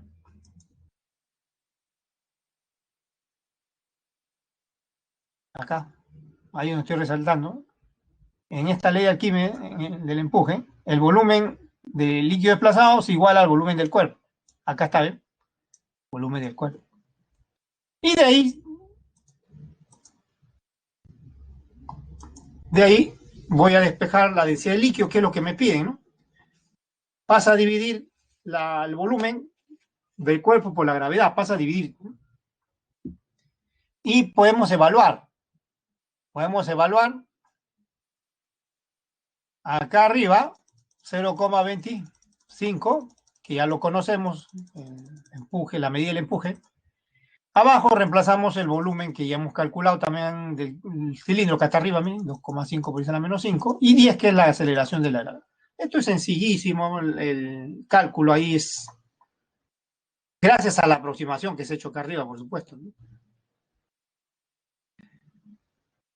Miren, acá arriba 25 por 10 a la menos 2, abajo 25 por 10 a la menos 1, abajo solo queda entonces 25 por 10 a la menos 5, se cancela el 25 de arriba con el 5 de abajo. Como queda solamente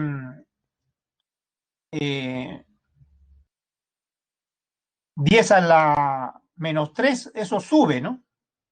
Y queda 10 a la 3, o sea, 1000 kilogramos por metro cúbico. Entonces el líquido es agua, ¿no? El líquido es agua, porque la densidad del agua es 1000, ¿no? Kilogramos por metro cúbico, ¿no? Esa es la respuesta. Esa es la respuesta.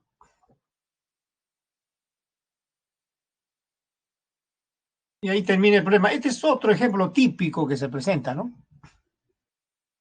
Todos estos problemas que estamos viendo son ejemplos típicos que se presentan comúnmente en los ejercicios, perdón, en los exámenes en general, ¿no? Claro, a veces le piden otras cosas, ¿no? Pero son problemas típicos que han venido en exámenes antiguos, ¿no? Bien, entonces pasemos, revísenlo bien nuevamente si es que quieren, ¿no? Ahí está. ¿No? Se ha calculado el volumen del cilindro con los datos, se ha medido el empuje con los datos que le dan, peso real menos peso aparente, se ha aplicado el principio de Arquímedes, donde el empuje ya ha sido medido ya, ¿no? Se ha tenido en cuenta que el cuerpo está totalmente sumergido y se ha igualado el volumen V sub L, o sea, volumen del líquido desplazado igual al volumen del cuerpo. Eso se ha puesto en el principio de Arquímedes, el volumen del cuerpo. Se ha despejado finalmente abajo, miren la densidad del líquido, que es lo que le piden, ¿no? Y se ha evaluado, ¿no? Finalmente. Y ha salido 1000, ¿no? 1000 kilogramos por metro cúbico. Pasemos.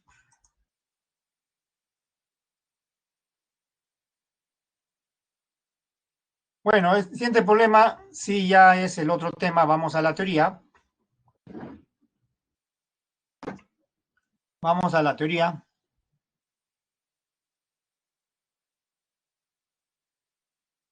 Aquí nos habíamos quedado. Tensión superficial, ¿no? Se representa por esta letra gamma, que en realidad es el coeficiente, ¿no? De tensión superficial, pero para abreviar los libros hablan de tensión superficial. ¿Qué es la tensión superficial? ¿No? Como vimos al comienzo, la superficie de un líquido es como una membrana elástica, ¿no?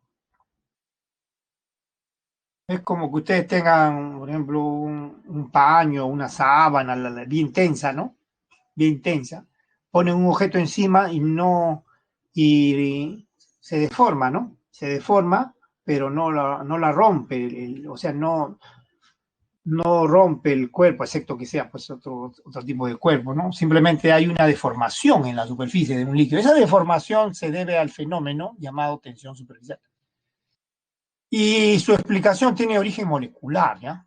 Se manifiesta en la superficie libre de los líquidos, debido a una fuerza resultante que experimenta cada molécula de la superficie. Las moléculas en el interior generalmente experimentan fuerzas de atracción entre ellas, ¿no? Hay fuerzas de atracción entre moléculas, eso se llaman fuerzas de cohesión, ¿no? Las fuerzas de atracción entre las moléculas en el interior se llaman fuerzas de cohesión. Y como son iguales, las moléculas son indistinguibles, de la misma sustancia, entonces esa fuerza de atracción cuando se suman se anulan, pero en la superficie no ocurre eso, miren. Aquí en la superficie se pueden anular las componentes horizontales, pero va a quedar una componente vertical, ¿no? Hacia abajo. Es la explicación sobre la tensión, el origen de la tensión superficial. ¿Cómo se mide? Experimentalmente, se puede usar un anillo de una determinada longitud L de circunferencia, por supuesto, colocado cuidadosamente sobre un líquido, sobre la superficie de un líquido, cuidadosamente, ¿no? Así como está ahí. Entonces, miren, cuando uno le quiera levantar el anillo, va a observar que requiere hacer una fuerza adicional, ¿no? Pues bien, esa fuerza adicional va a ser detectada en el dinamómetro, va a leerse en el dinamómetro. En el dinamómetro se va a leer esa fuerza adicional. Pues bien, esa fuerza adicional es justo la necesaria y suficiente para vencer a la fuerza superficial, ¿no? Debido a la tensión superficial, la fuerza debido a la tensión superficial que ejerce el líquido, ¿no? Es hacia abajo, como pueden ver estas flechitas acá, ¿no? ¿Ven? Estas flechitas, ¿no? Así se mide la tensión superficial. Y la definición es fuerza superficial perpendicular, ¿no? Así como la definición de presión, ¿se acuerdan? Fuerza perpendicular a la presión. Acá también la tensión superficial que hace el papel de la presión se define como fuerza superficial perpendicular, o sea, la magnitud, pero ya no por unidad de área, sino por unidad de total de longitud, ya no por unidad de área, sino por unidad de longitud total sobre la cual actúa esa fuerza. O sea, la fuerza de tensión superficial que ven ahí, debido a la tensión superficial, esta flechita actúa en todo el perímetro, tanto en el perímetro interior del anillo, o sea acá, como en el exterior también, ¿no? Por eso dice longitud total de acción, ¿no? Abajo, ¿ya? Con esto se mide la fuerza de tensión superficial. Como pueden ver ahí, es fuerza superficial, o sea, fuerza debida a la tensión superficial, por unidad de longitud, unidad Newton por metro. Bueno, esto lo vamos a ver a continuación. Este es un fenómeno relacionado con la tensión superficial, ¿no? La capilaridad. En los capilares de las plantas, la savia se eleva debido a este fenómeno llamado capilaridad o acción capilar, ¿no? En el laboratorio, cuando uno sumerge un tubo capilar que está abierto, por supuesto, ¿qué se observan estas dos situaciones? O asciende o desciende. Esas dos situaciones. Cuando asciende, se forma en la superficie un menisco acá, cóncavo, ¿no? Se llama cóncavo. Y cuando desciende, un menisco que se llama convexo. Ahora, cuando asciende, el ángulo que forma la pared del capilar con estas flechitas que indican la fuerza debido a la tensión superficial, ¿no? Estas flechitas indican la fuerza debido a la tensión superficial, la fuerza con que se adhiere el líquido al recipiente, acá también, forma un ángulo, ¿no? Teta, ese se llama ángulo de contacto que ahorita se va a explicar. Pues bien, cualquiera que sea el caso, cuando asciende o desciende, esa altura, debido a la capilaridad, ya sea cuando asciende o desciende, es proporcional o inversamente proporcional al radio del capilar. También depende de la densidad del líquido y del ángulo que les he dicho. Sí, este ángulo se llama ángulo de contacto. El ángulo de contacto, ya como están las flechas ahí, es el que forma la dirección de la fuerza superficial con el tubo, ¿no? Capilar. ¿Ya? Entonces, miren, cuando hay cuerpos que están en un líquido en contacto con un sólido, hay también fuerzas de atracción entre moléculas de líquido y moléculas del sólido. Esas fuerzas se llaman de adhesión, ¿ya? Adhesión. Adhesión. Y cuando las fuerzas son entre las propias moléculas de un líquido o de un sólido, etcétera, o de un gas, se llaman fuerzas de cohesión, ¿no?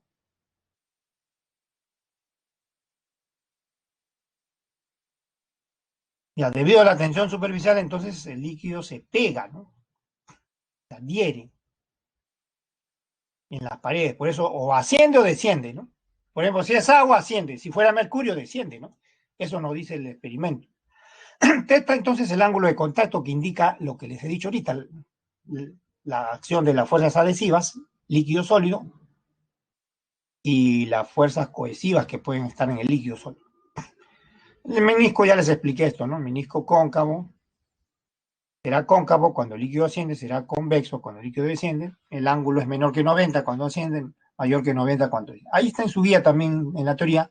Ahora, cuando sea agua, vale cero ese ángulo de contacto. Y cuando sea mercurio con vidrio, agua con vidrio casi cero, mercurio con vidrio aproximadamente 180, no exactamente 180, sino aproximadamente. Ya veamos ejemplos.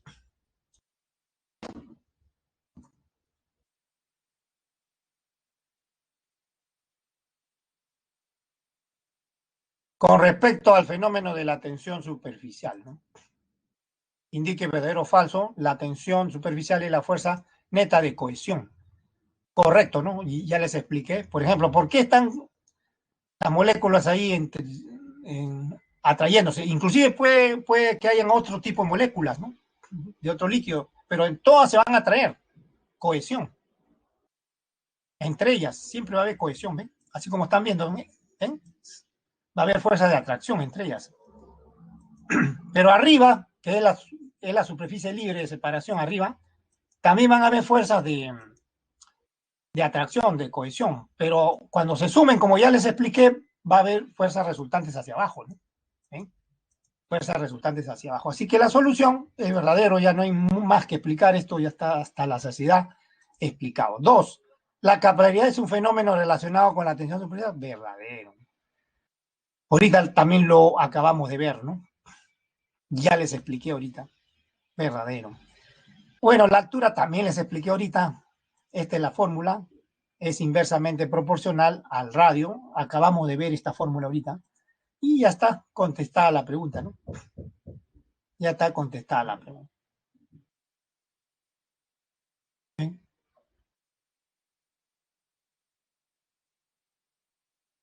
Pasemos entonces al siguiente problema, número 7.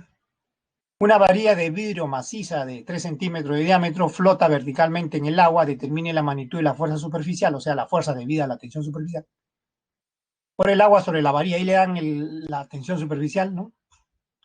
Este es el dibujo, en realidad. El agua se va pegando, se adhiere al tubo, así que la fuerza superficial, el agua no se opone, se adhiere al tubo. Por eso la fuerza de superficial es hacia abajo, ¿no? La fuerza debido a la tensión superficial es hacia abajo. Y actúa, como es sólido el tubo, actúa solo en el perímetro exterior del tubo, ¿no? El radio R estamos llamándole. Entonces, de la definición, ahí está la definición de tensión superficial, fuerza sobre longitud total, que es 2πr, de espejo, que da tensión superficial gamma, se puede escribir pi por 2r por gamma, porque como le dan el diámetro es 2r, ¿no? Dos veces el radio. Se reemplaza, 3,14 pi, 2r vale 3 por 10 a la menos 2, en metros, ¿no? Ojo, en metros, por eso se multiplica por 10 a la menos 2, y la tensión, el coeficiente de tensión superficial del agua es 7,5 por 10 a la menos 2. Y ya está, terminó el problema. El resultado es 7,065, ese producto por 10 a la menos 3, que es, en milinewton es 7,065 milinewton. Esa es la respuesta. Y nos vamos ahora sí a lo último ya, ¿no? Que es lo último de la teoría. Rápidamente. Bueno, este tema en realidad no corresponde ya pero sin embargo se está agregando. ¿Qué es el flujo o caudal o gasto de un fluido? Es simplemente el volumen de un fluido en un intervalo de tiempo, o sea, la cantidad de volumen de un fluido que se transporta en un intervalo de tiempo. Se define así, volumen sobre tiempo, ¿no? O sea, metros cúbicos sobre segundos. Gráficamente es así, miren, su caño Ustedes llenan un recipiente con agua, ¿de acuerdo? Tiene un volumen. Eso requiere un tiempo, ¿no? Ya. Esa razón se llama caudal o flujo, y eso es lo que le cobran en su recibo de agua, ¿no? El gasto. Por eso también se llama gasto o caudal, ¿no?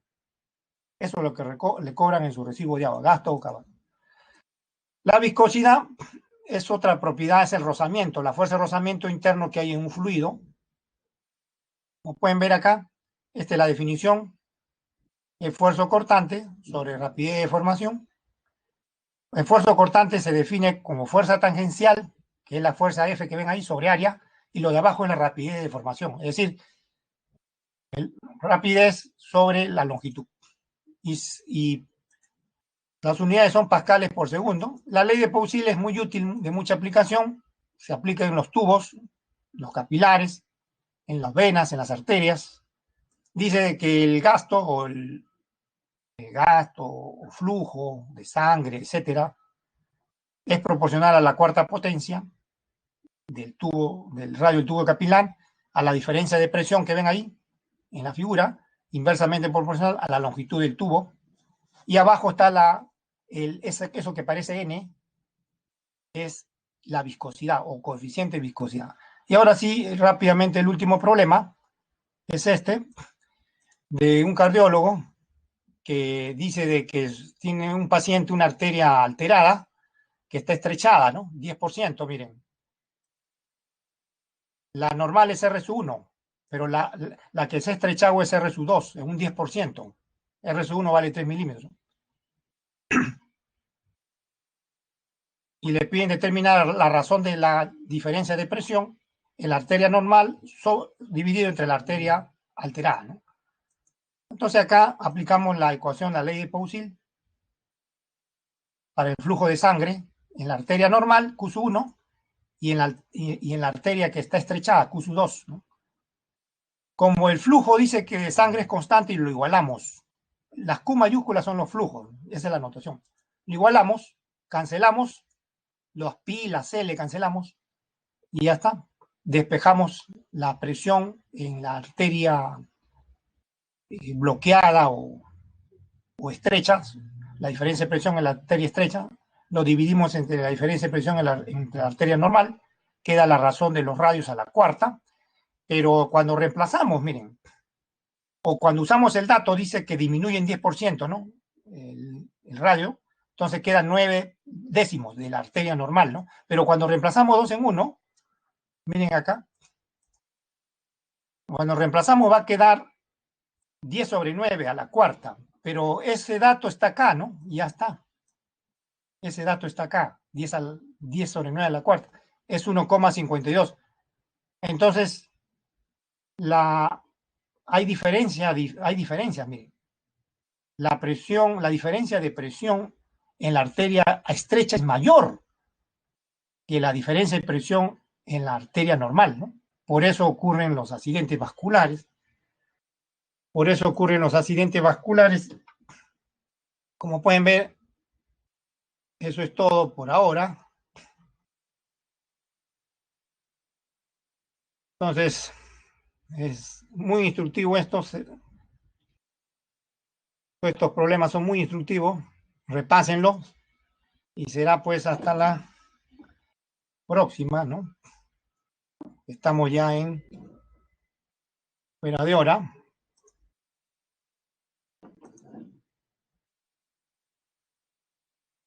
Nos vamos entonces.